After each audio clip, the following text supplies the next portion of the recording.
Ladies and gentlemen, may I request all of you to please settle down. Our esteemed guests for the session are here. May I request all of you to please settle down.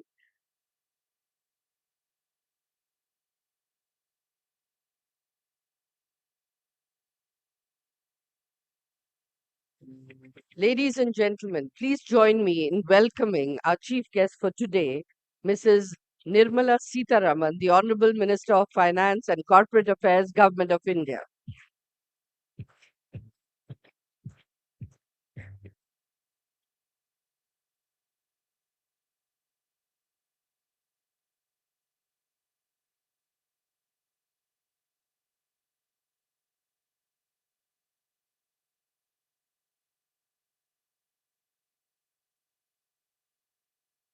Good morning, ladies and gentlemen, Excellencies. On behalf of the Confederation of Indian Industry, I extend a very warm welcome to all of you here today at the inaugural session of the CII Annual Business Summit 2024.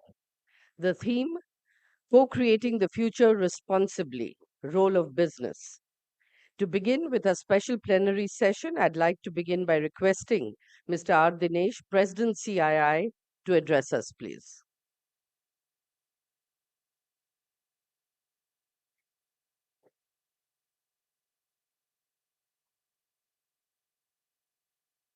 Honorable Finance Minister, Srimati Nirmala Sitharaman, Sanjeev, Rajiv, Chandrajit, Excellencies, ladies and gentlemen, members of CII. A warm welcome to you all for the opening plenary of the CII Annual Business Summit. My special welcome to the Honorable Finance Minister, who has graced the occasion as our chief guest. Honorable Minister, your participation at CII over the last many years has been of great value, strength, and empowerment. Your advice on forums like this and at other smaller meetings has helped CII shape its agenda effectively. We have always found in you a person who has not just listened to us, but has involved us so widely in every policy consultation. Many times this year, CB and I have met you. You have been on many platforms with us. You have talked to CII, and you have been very great. We are very grateful to you for your strategic insights and your proactive approach, which continues to motivate us. Ladies and gentlemen, not only did the Honorable Minister readily agree for this annual session, but when CB and I met her, she allowed or gave us the inputs to plan this session. Let me now welcome the Honorable Finance Minister to this session.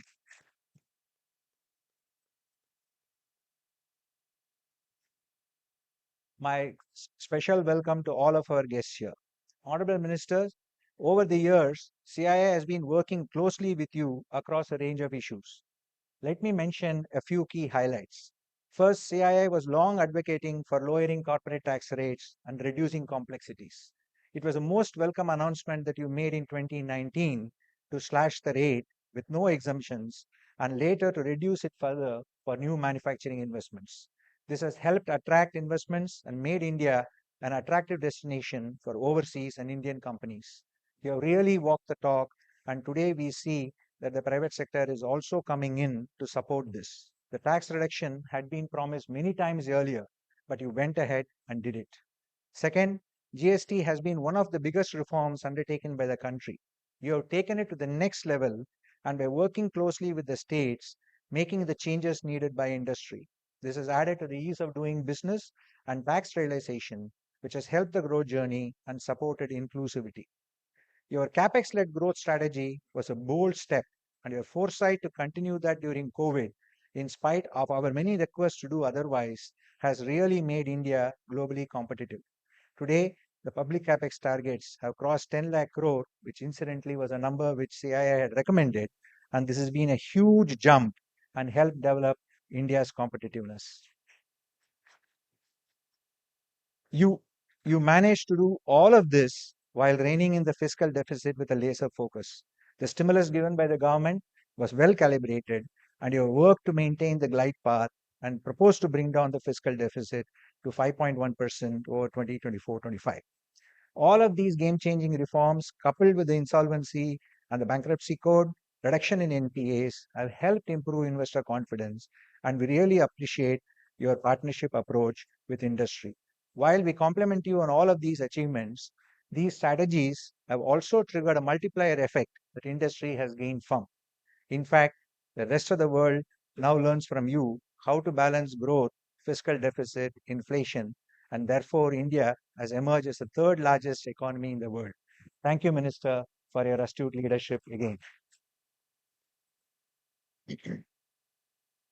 Honorable Minister, you have trusted industry, and we have prioritized in building trust as a cornerstone during this past year. It is necessary for industry to build global scale, global capability, and capital will be required to make that happen. CII believes that Indian businesses should be strong, competitive, and trusted to lead India and the world going forward. Let me give you a brief report card on how we have worked on building trust, both between industry and its various stakeholders as well as the community. With the community, we focused on livelihood and capacity building during the year, and your quiet support has actually truly helped in making it happen. CII was proud that the Honorable Prime Minister launched the CII TVS Mobility Center of Excellence on employment and livelihood in Madurai.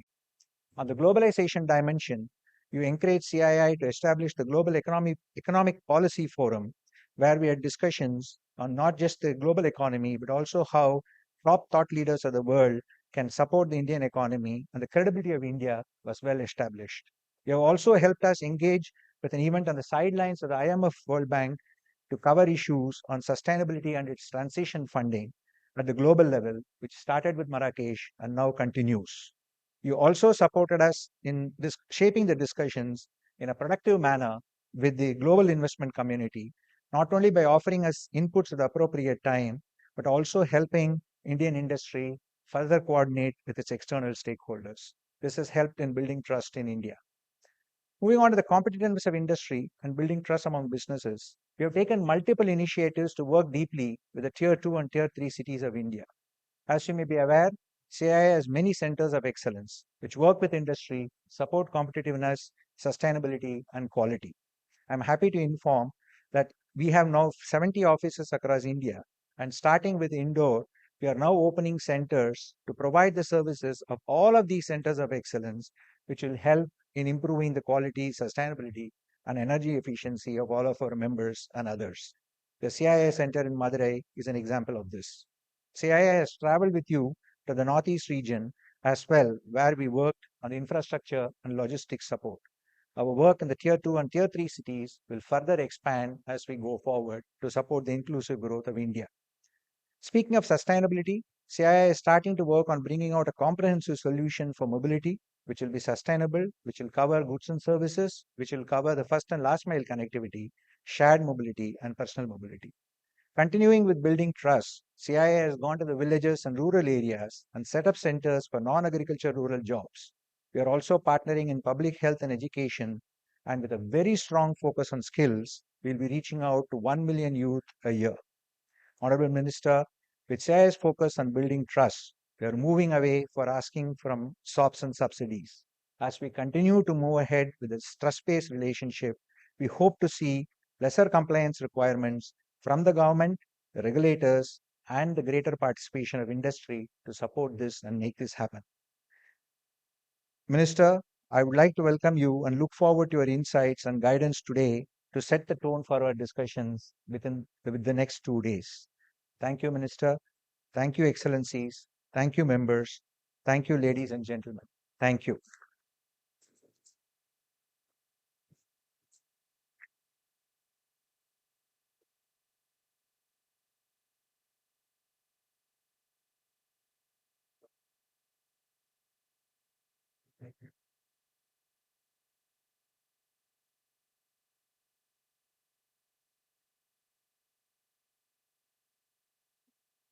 Thank you, Mr. President, Honorable Minister.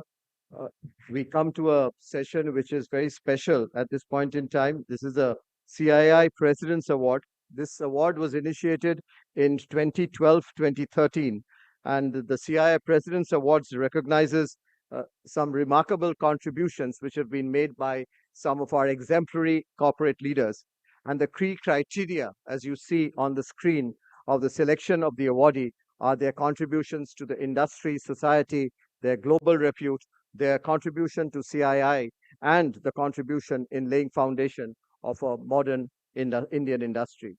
So far, we have had several luminaries who've got this award. As you see in the screen, these since 2012, 2013, these were our awardees who have received the CII President's Award.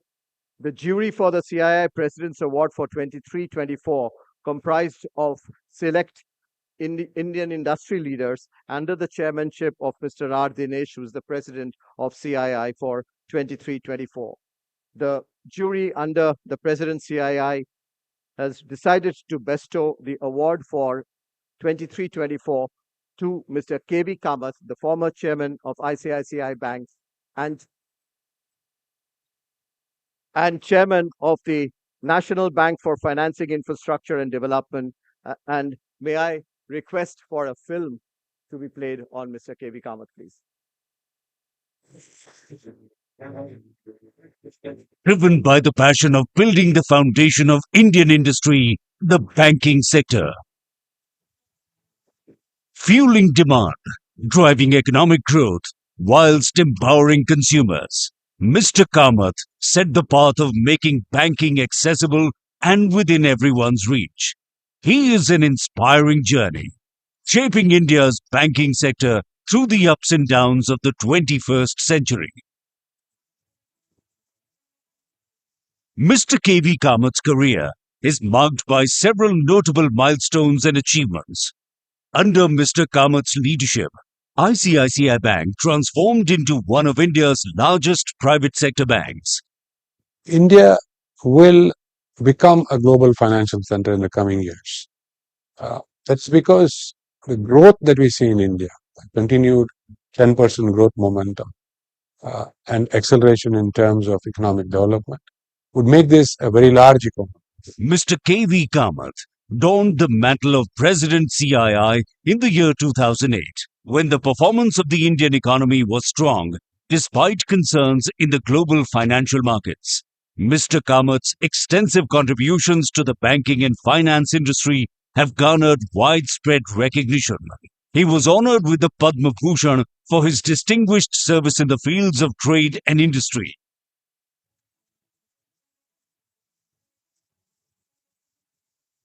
Under his leadership, ICICI Bank transformed itself into a diversified, technology-driven financial services group across banking, insurance, and asset management in India with a global presence.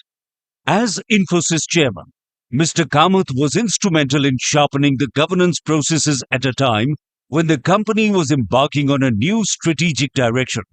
Moving to a global platform, Mr. Kamath was appointed the first chief of the new development bank of BRICS countries and led its growth to a strong multilateral development bank. Selected as the chairperson of the National Bank for Financing Infrastructure and Development, he set in place a system for catalyzing infrastructure funding for India.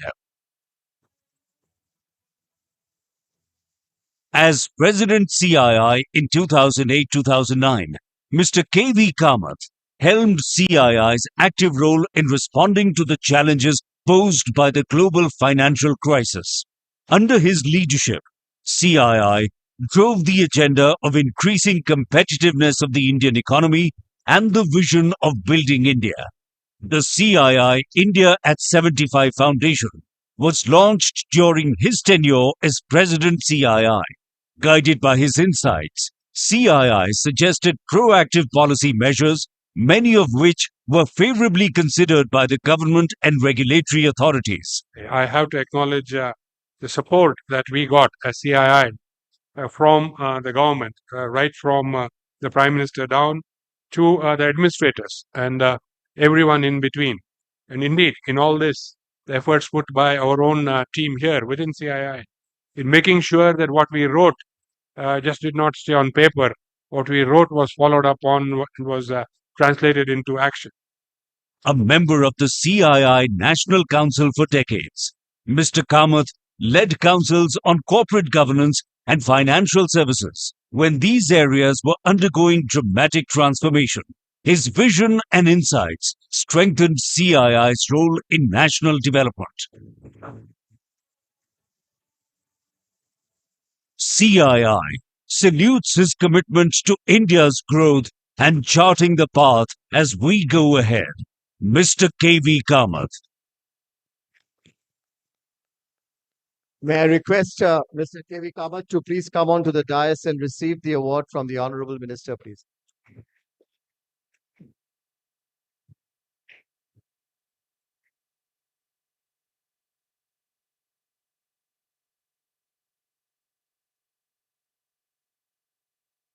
Thank you, madam. Please.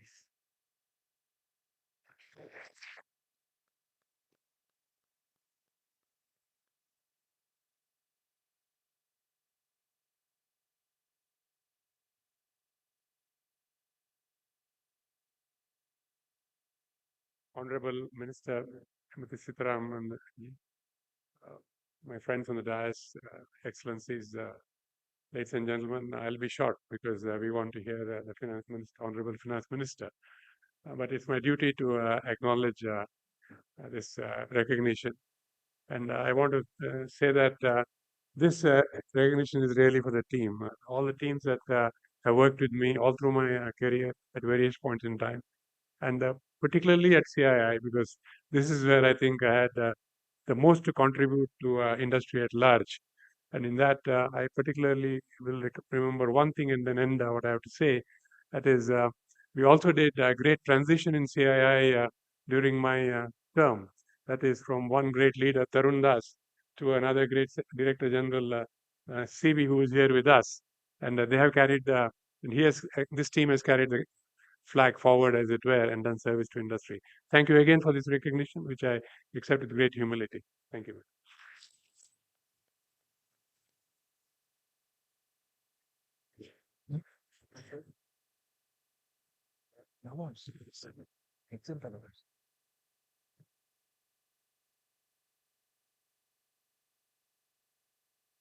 Thank you, Mr. Kamath. Thank you, Honorable Minister.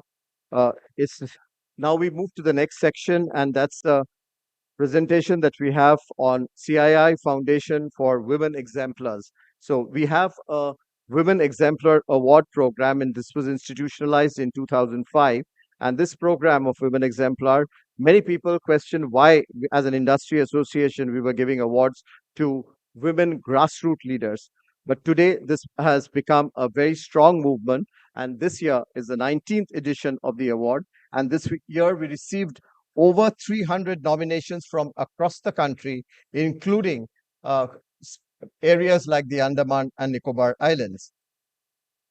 So it's a great moment for us to present to you, ladies and gentlemen, 3 winners of the Women Exemplar Award for 2024. May we have the film, please?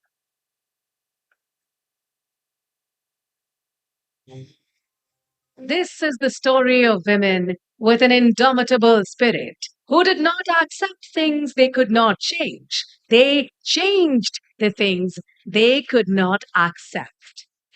Since 2005, CII has been recognizing such women through its Woman Exemplar Award, now in its 19th edition. This program is a benchmark for recognizing grassroots women leaders who stand tall as nation builders. This year, CII Foundation received over 300 nominations from across the country. The nominated grassroots women leaders have led social transformation in the areas of education, health, and micro enterprise. The nominations were scrutinized using a multi-step process, which included telephonic interviews, due diligence visits, and jury assessment by eminent members from industry, the development sector, and the media. Presenting the education category finalists. Basmati Gagrai from Jharkhand. Videshini Patel from Odisha. Pramila Chauhan from Madhya Pradesh. Ranjita Pawar from Maharashtra. Sandhya Devi from Odisha. The CII Foundation is proud to present the award in the education category to Ranjita Pawar from Osmanabad, Maharashtra.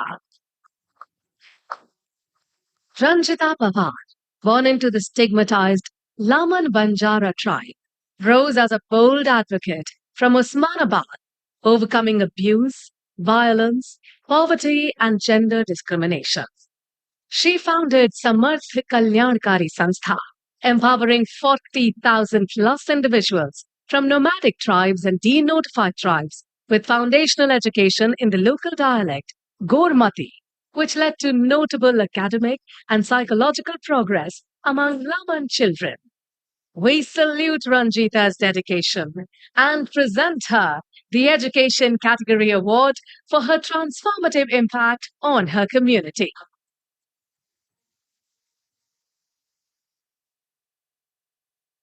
सभी को नमस्ते।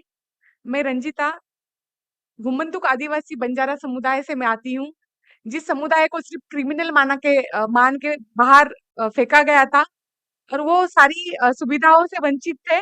तो उनके ही बीच में उन्हीं समुदाय से उभर के कुछ युवाओं ने साथ मिलके हम लोगों ने 15 साल पहले एक छोटा सा एजुकेशन का काम शुरू किया था, जो आज एक बड़े पैमाने पे उभर के आ रहा है। लाखों बच्चों के साथ में हम वहाँ पे काम कर रहे हैं। तो उसी को एक बड़े मंच पे आज ये अवार्ड मिला है। इसके लिए मैं सीआईआई फाउंडेशन को तहे दिल से धन्यवाद व्यक्त करती हूँ और thank you.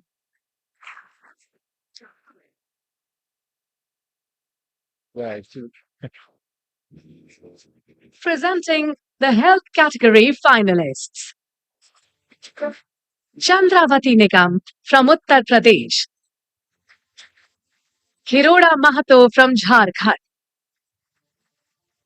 Meena Jat from Rajasthan. Meena Singh from Uttar Pradesh. Rumi Parveen from Bihar. In the health category, the award goes to Rumi Parveen from Kishanganj, Bihar. Battling poverty, child labor, and an abusive marriage, Rumi emerged as a change maker in Kishanganj, Bihar by the age of 23. She identified and tackled the prevalent issue of tuberculosis in the region and exhibited exceptional leadership during the COVID-19 pandemic.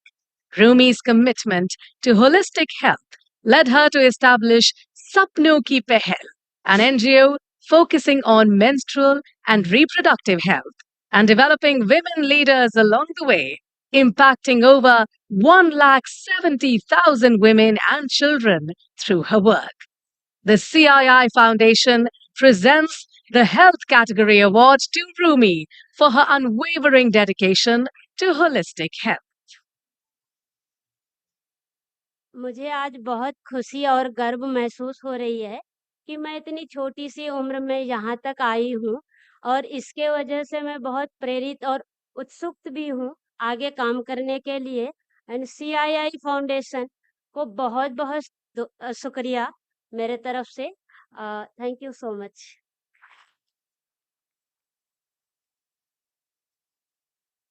Presenting the Micro Enterprise category finalists. Amitabh Patel from Gujarat. Anuradha Bharadwaj from Uttar Pradesh. Godavari Maravi from Madhya Pradesh. Leelabati Mohanta from Odisha. Sangeeta Gaikwad from Maharashtra. Saraswati Malluvalasa from Andhra Pradesh. In the Micro Enterprise category, the winner is Saraswati Malluvalasa from Vizianagaram, Andhra Pradesh. Drawing from her own experience with domestic violence and gender discrimination, Saraswati recognized the correlation between food insecurity, economic dependence, and violence against women. She established the Millet Sisters, a network of small-scale women farmers to ensure food security through livelihood enhancement, improving the income of over 20,000 women. The CII Foundation salutes her for empowering women by providing livelihood opportunities and presents the Micro Enterprise Category Award to Saraswati Malvalasa. सभी को नमस्कार. Thank you, CII, for this wonderful recognition. I am working for socio-economic development of women, for vulnerable women through millet promotion. As all we know, millets are the very miracle grains and also crucial for us now. So I strongly believe that without economic development, social justice is highly impossible. For that, I am humbly appealing to all this forum. Kindly provide 1 crore investment for our millet sisters as a revolving fund with low or no interest. This is a dire need for us to improve our livelihoods and also strengthen our food security. Thank you, Ananda. Thank you once again. Thank you, ma'am. The 2024 cohort of women exemplars join over 100 exemplars who are impacting over 2 million people annually through their work. The CII Foundation salutes these exemplary women who lead by example and become role models for other women.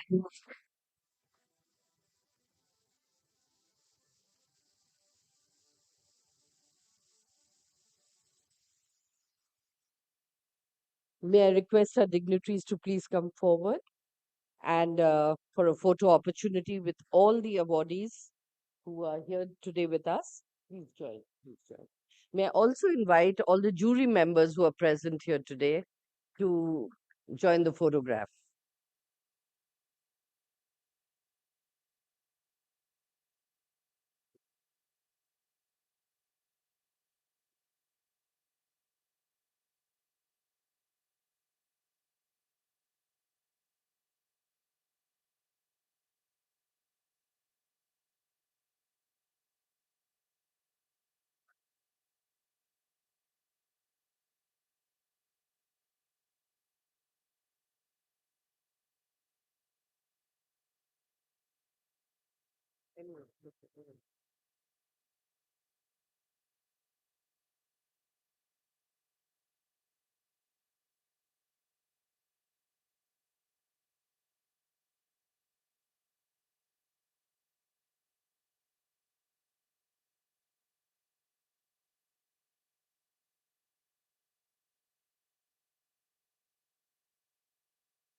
It's now my proud privilege to invite the Honorable Finance Minister for her inaugural address.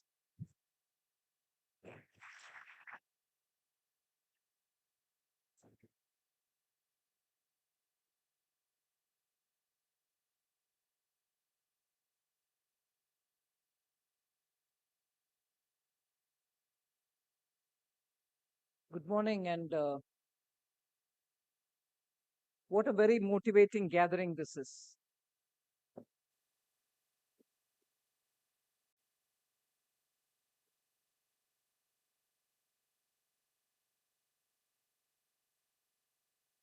The annual business summit of the CII has always been one such a forum which had critical thinking and laying a path towards the next few years. This is my assessment of the annual business summit. Coincidentally, it could mark the end of one presidency and the beginning of another, which is going to probably be the case this time as well, with the Dinesh laying down office today and Puri taking it over tomorrow. But it has always been a time when CII has laid before itself and before the nation an approach to working together with the government and also making sure that globally industry partnership takes a clear-cut route so that the global challenges are faced with a greater understanding and the national opportunities that exist are also fully leveraged. And because of this nature of the Annual Business Summit, I've always found it a very meaningful morning spent, sometimes in the evening, I think. Uh, and I've had the benefit of taking away quite a few thoughts which have come out of this gathering. Even otherwise, I've always maintained that CII is one such an industry forum which gives the public policy makers an advantage in that the sharing of ideas emanating from a CII meeting has always been so well rooted, well thought through.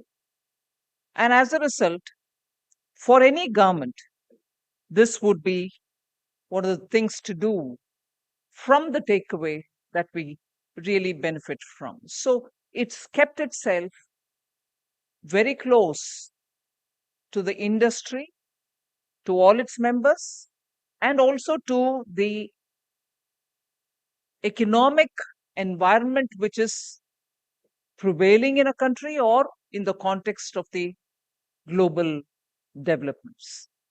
So I've always found this useful for me, found it very rewarding for me to be participating with you all. And again, therefore, to Dinesh and to the entire CII team, I really express my gratitude for giving me yet another opportunity to be here to share my thoughts and also to hear from you.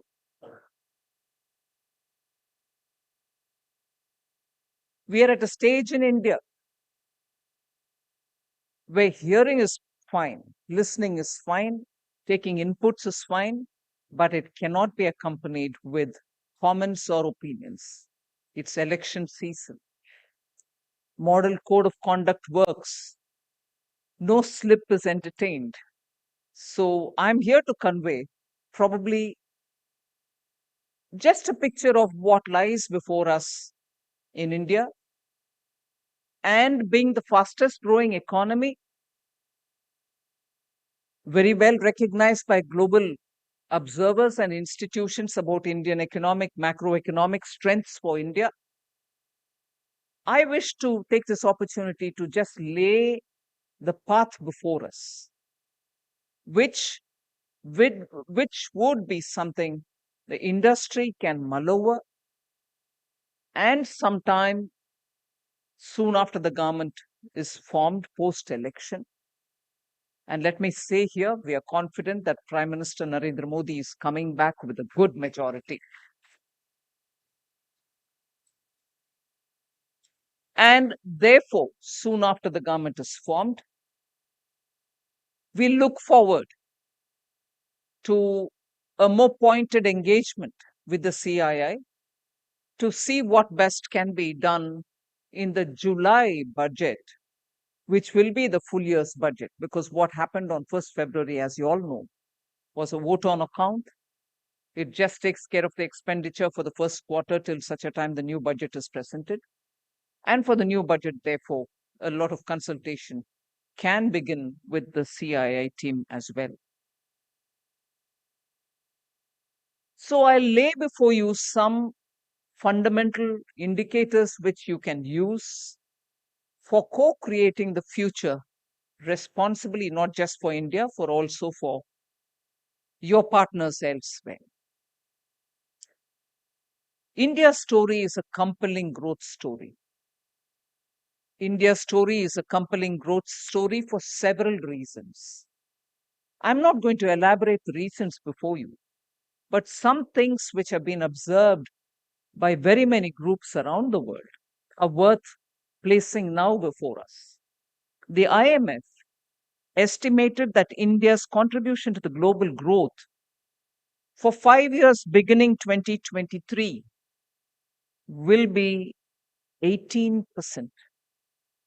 So between 2023 and 28, we are looking at an India which is going to be actually very dynamic, contributing 18% to the global growth. Now, another agency, the S&P Global Market Intelligence, has also highlighted quite a few points. I'll highlight only three of what the observations are. The Indian consumer market is likely to double by 2031. I'm not saying from where it is going to reach what level. I'm only highlighting the opportunity that lies in that consumer market doubling. $2.9 trillion opportunity lies waiting in that. S&P also says consumer spending on food is estimated to rise to 1.4 trillion US dollars. Again, a $1 trillion opportunity lies in waiting in that as well. S&P's third observation, spending on financial services will climb to 670 billion US dollars.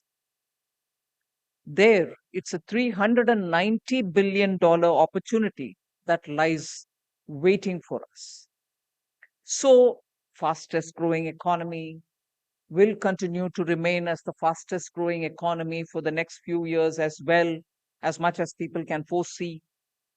But what is actually contributing to this fastest growing economy that lies untapped till now? These are the kind of opportunities. We also know clearly both the central bank, that is RBI in India, and the government's own economic survey reports have repeatedly said from those days of twin balance sheet problem in 2013-14, today it is a twin balance sheet advantage situation. So both the corporate sector's balance sheet and the government and the financial sector's balance sheets have all just not turned around the corner, are now in pink of health. And if that is the case, the vibrancy with which investments can happen, expansions can happen, and the banking sector can be buoyant enough to address the credit requirements, push the economy faster, make sure that the big and small all have credit access, and that the banks themselves will therefore be able to be the track on which the economy can move fast. So the twin balance sheet advantage, as the RBI called this development, is there before us for both the opportunities and for the confidence element that this situation gives us. Much has been said about the demographic dividend. But I also want to underline the fact not just that it gives you skilled manpower, on which the skilling exercise is both from the private and also the public sector. Some also with joint partnership with public and the private industry groups themselves identifying the level of skilling and in the areas of skilling that they want, inclusive of AI, deep data. Skilling is really being ramped up in India. So the demographic dividend, which will persist for the next 30 years. So you're talking of India's growth story. You're talking of where the opportunities lie, whether it is the consumer spending, as I just gave you 3 points from the S&P intelligence report. I also want to underline that the window of this demographic dividend is there before us for the next 30 years. And this demographic dividend for the next 30 years is historically lowest on dependency. So it comes with that added advantage that demographic dividend with the historically lowest dependency ratio, which means the net benefit is going to be towards more increase in consumption.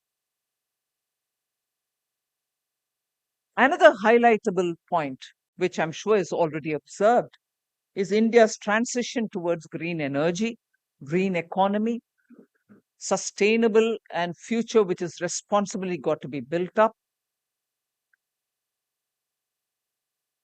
It is sure to generate a new market and global demand. A 2021 report of the World Economic Forum projects that 50 million net new economy jobs are going to be created in India because of that, and a 1 trillion economic impact by the year 2030. You already see that in solar energy, the push that has been given due to the favorable policies of the government, other than, of course, the favorable policies on green hydrogen, green ammonia, all of which are really taking good concrete shape. The solar energy itself has shown the extent to which job creation possibilities exist at various levels, various skill sets, and skill set levels also being different has generated a lot of interest. With these advantages placed before you, I also want to underline, much against the uh, advice given by some economists that India should no longer be looking at manufacturing or ramping up manufacturing, I like to highlight the fact that manufacturing must increase. India must also increase, with the help of policies, its share in manufacturing in global value chains. So, we need to have greater sophistication in our product manufacturing. We also need to see how best this can be given policy support. Capgemini Research Institute gave a report which came out in May 2024 that India figures at the top of the list of investment destinations for senior executives in Europe and in the US who are looking to reduce their dependence on China and shift part of their manufacturing capacity to emerging markets. So their preferences for India, 65% of nearly 760 executives surveyed were planning to increase investments significantly in India. Expanding manufacturing also will be to help India be self-reliant. Atmanirbhar Bharat. Presently, the telecom sector's PLI has actually helped India to become better Atmanirbhar, in that 60% import substitution has been achieved in the telecom sector. That itself gives quite a big scope for our Indian industry. PLI scheme is also transforming the mobile and electronics sectors from 78% import dependence in 2014, from 78% import dependence in 2014. Today, 99% of all mobiles sold in India are made in India. 99%. Value addition in electronics and smartphone manufacturing too have grown significantly, having crossed 20% from the negligible level of 2014-15. India is becoming Apple's second largest manufacturing hub for iPhones outside of China. iPhone exports nearly doubled in April 2024, reaching $1.1 billion compared to 580 million US dollars in just the previous year. So that 1 year rapid growth is very noticeable.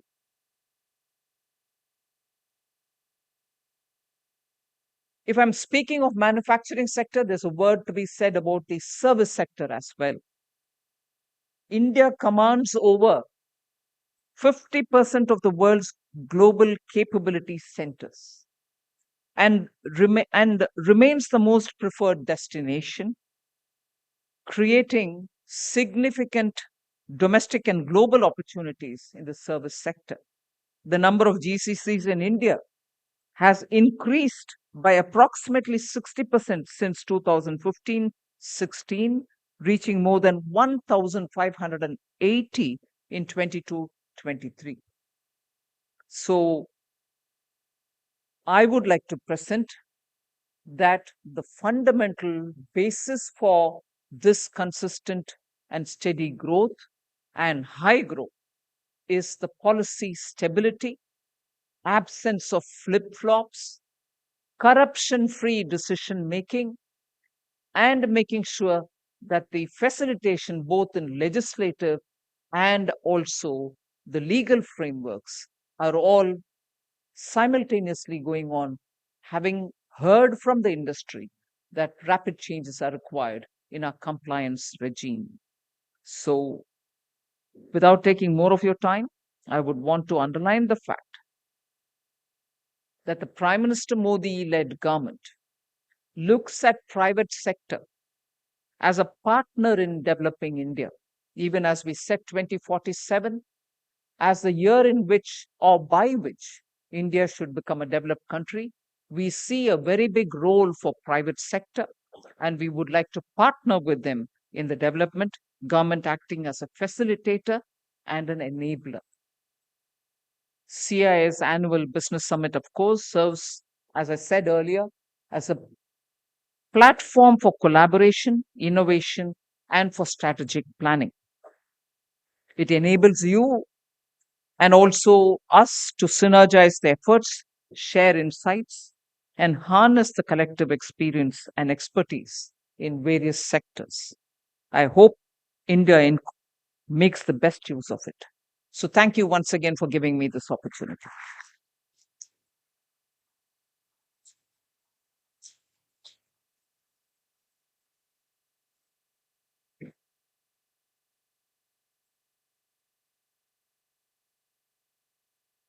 Honorable Minister of Finance and Corporate Affairs, Shrimati Nirmala Sitharaman ji, colleagues on and off dais, excellencies, distinguished guests, ladies and gentlemen.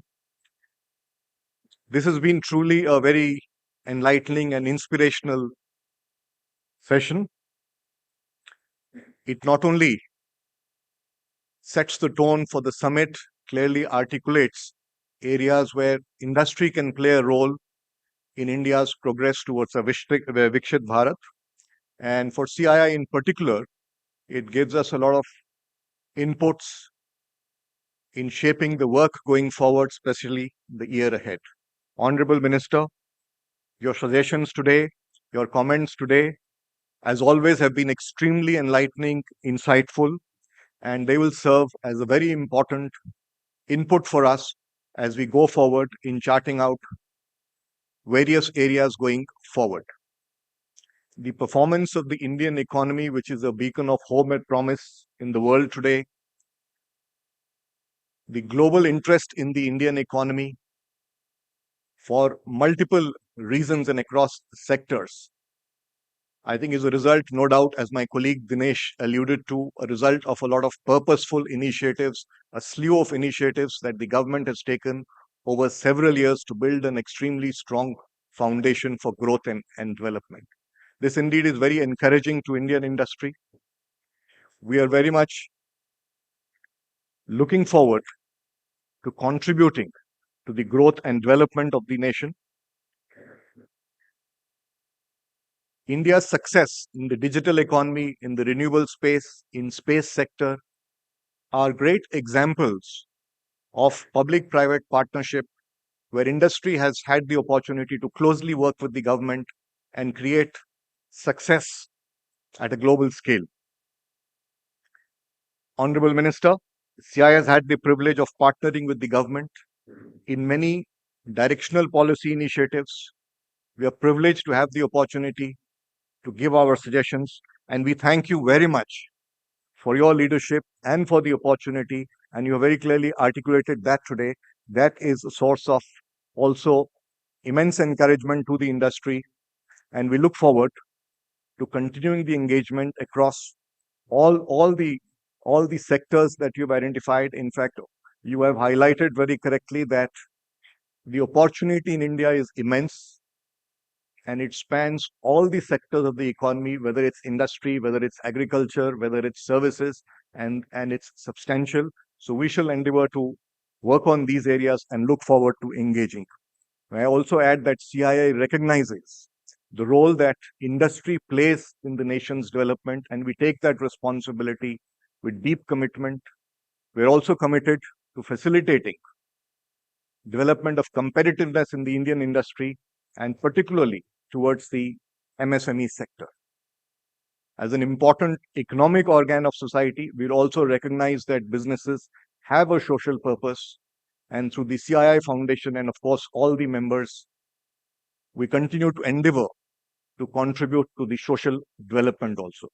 Honorable Minister, may I once again thank you for the very insightful session. We thank you for gracing this occasion and being here with us today despite your very busy schedule. Thank you, Honorable Minister.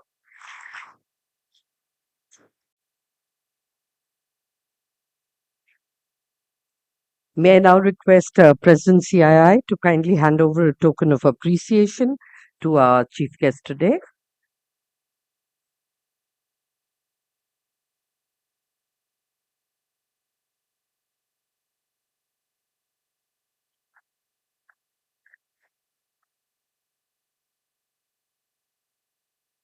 Can we have a louder round of applause, please?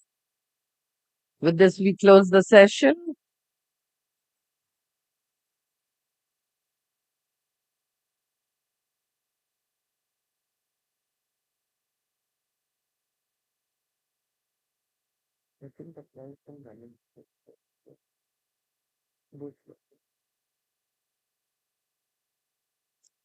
With that, ladies and gentlemen, we come to a close of this session, and our next session will be beginning as soon as we've set the stage around.